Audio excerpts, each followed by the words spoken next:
ನಮಸ್ಕಾರ ಸ್ನೇಹಿತರೆ, ಭಗವದ್ಗೀತೆಯ 21ನೇ ದಿನದ ದಿವ್ಯ ಪಯಣಕ್ಕೆ ಸ್ವಾಗತ. ನಿನ್ನೆಯ ಭಾಗದಲ್ಲಿ ಶ್ರೀಕೃಷ್ಣನು ತನ್ನ ಅವತಾರದ ಉದ್ದೇಶವನ್ನು ಪರಿತ್ರಾಣಾಯ ಸಾಧೂನಾಂ ಎಂದು ವಿವರಿಸಿದ್ದನು. ಇಂದು ನಾವು ಭಗವಂತ ಮತ್ತು ಭಕ್ತನ ನಡುವಿನ ಸಂಬಂಧದ ಬಗ್ಗೆ ತಿಳಿಯೋಣ. ಜನರು ದೇವರನ್ನು ವಿವಿಧ ರೂಪಗಳಲ್ಲಿ ಕಾಣುತ್ತಾರೆ, ಆದರೆ ದೇವರು ಯಾರಿಗೆ ಹೇಗೆ ಒಲಿಯುತ್ತಾನೆ? ಜೊತೆಗೆ ಇಂದು ಸಮಾಜದಲ್ಲಿ ಅತಿ ಹೆಚ್ಚು ಚರ್ಚೆಯಾಗುವ ಚಾತುರ್ವರ್ಣ ಅಥವಾ 4 ವರ್ಣಗಳ ಸೃಷ್ಟಿಯ ಹಿಂದಿನ ವೈಜ್ಞಾನಿಕ ಸತ್ಯವೇನು ಎಂಬುದನ್ನು ಕೃಷ್ಣನ ಮಾತುಗಳಲ್ಲೇ ಕೇಳೋಣ. ಯೇ ಯಥಾ ಮಾಂ ಪ್ರಪದ್ಯಂತೆ ತಾಂಸ್ತಥೈವ ಭಜಾಮ್ಯಹಂ ಮಮ ವರ್ತಮಾನ ವರ್ತಂತೆ ಮನುಷ್ಯಾಃ ಪಾರ್ಥ ಸರ್ವಶಃ. ಪಾರ್ಥನೆ, ಯಾರು ನನ್ನನ್ನು ಯಾವ ವಿಧದಲ್ಲಿ ಶರಣಾಗುತ್ತಾರೋ, ಆರಾಧಿಸುತ್ತಾರೋ, ನಾನು ಅವರಿಗೆ ಆ ವಿಧದಲ್ಲಿಯೇ ಫಲವನ್ನು ನೀಡುತ್ತೇನೆ. ಪ್ರತಿಯೊಬ್ಬ ಮನುಷ್ಯನೂ ಯಾವುದೋ ಒಂದು ರೀತಿಯಲ್ಲಿ ನನ್ನ ದಾರಿಯನ್ನೇ ಅನುಸರಿಸುತ್ತಾನೆ. ಇದು ಎಷ್ಟು ಉದಾರವಾದ ಮಾತು ನೋಡಿ. ಭಗವಂತ ಇಲ್ಲಿ ಯಾವುದೇ ಧರ್ಮ ಅಥವಾ ಪಂಥದ ಗಡಿಗಳನ್ನು ಹಾಕುತ್ತಿಲ್ಲ.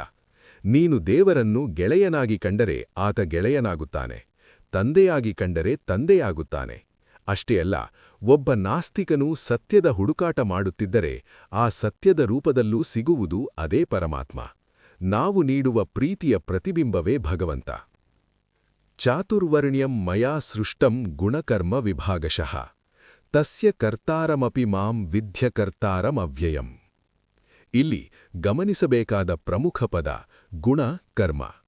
ಕೃಷ್ಣ ಹೇಳುತ್ತಿರುವುದು ವರ್ಣವ್ಯವಸ್ಥೆಯೂ ಹುಟ್ಟಿನಿಂದ ಬರುವುದಲ್ಲ, ಅದು ಒಬ್ಬ ವ್ಯಕ್ತಿಯ ಸ್ವಭಾವ, ಗುಣ ಮತ್ತು ಅವನು ಮಾಡುವ ಕೆಲಸದ, ಕರ್ಮದ ಮೇಲೆ ನಿಂತಿದೆ.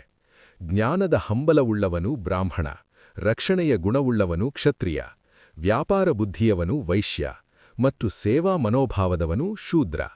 ಇದು ಸಮಾಜದ ಸುಗಮ ನಿರ್ವಹಣೆಗೆ ಮಾಡಿರುವ ವಿಭಜನೆಯೇ ಹೊರತು ತಾರತಮ್ಯಕ್ಕಲ್ಲ.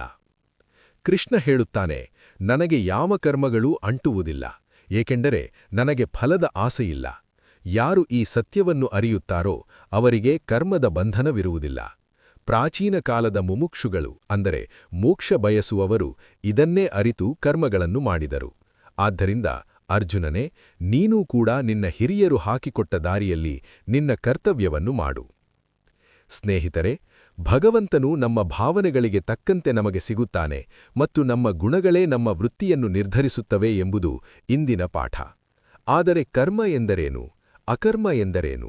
ಜ್ಞಾನಿಗಳು ಕೂಡ ಗೊಂದಲಕ್ಕೀಡಾಗುವ ಈ ವಿಷಯದ ಬಗ್ಗೆ ಕೃಷ್ಣ ಮುಂದಿನ ಭಾಗದಲ್ಲಿ ಅತ್ಯಂತ ನಿಗೂಢ ಸತ್ಯಗಳನ್ನು ಹೇಳಲಿದ್ದಾನೆ. ಅದನ್ನು ನಾವು ನಾಳಿನ 22ನೇ ಭಾಗದಲ್ಲಿ ತಿಳಿಯೋಣ. ಧನ್ಯವಾದಗಳು.